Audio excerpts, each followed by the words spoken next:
and injured more than 260. Later, it's alleged the brothers ambushed and murdered an MIT police officer. Meanwhile, Taylor's wife remains under a cloud. The grand jury has interviewed some of her family members. Catherine Russell Surnine has never been charged.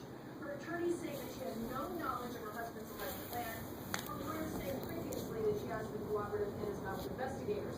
And as this trial gets underway, people here in Boston and in the surrounding area have some pretty strong feelings. I think it was awful what happened, and I think that